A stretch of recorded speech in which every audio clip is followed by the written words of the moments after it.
ধর্ম যার যার উৎসব সবার, ধর্ম যার যার উৎসব সবার, যার যার উৎসব সবার, ধর্ম যার যার উৎসব সবার, ধর্ম যার যার আর উৎসব সবার। ধর্ম যার যার উৎসব সবার, ধর্ম যার যার উৎসব। আজ পর্যন্ত কোনোদিন মুসলমানদের উৎসব শবে বরাত একটা হিন্দু মসজিদে দেখার জন্য আসলো না। মুসলমানদের উৎসব শবে কদর একটা হিন্দু কোনোদিন চাওয়ার জন্য আসলো না। মুসলমানদের উৎসব রমজান মাসের রোজা একটা হিন্দু কোনোদিন তোমার সাথে সমাজ করার জন্য রাখলো না। একটা হিন্দু কোনোদিন তোমার ঈদের নামাজে আসলো না। একটা হিন্দু কোনোদিন তোমার সাথে জুমার নামাজে অংশগ্রহণ করলো না। তোমাকে দেখার জন্য পর্যন্ত আসলো না। তার কারণ হলো হিন্দুরা মনে করে এটা মুসলমানের উৎসব, আর তুমি মুসলমান হইয়া হিন্দুর দুর্গা পূজায় কিভাবে গেলা? তোমার কি হয়ে গেল? তোমার কি লজ্জা শরম তুমি ধুয়ে ফেলে দিয়েছো? তোমার কি কোনো লজ্জা শরম নাই?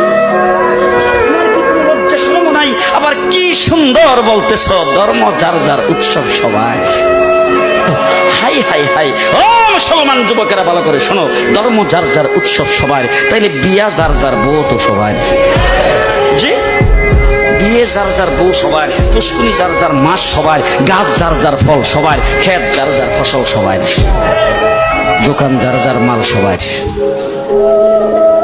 এখন ঘুমাইছে কি কথা বলেন না কেন?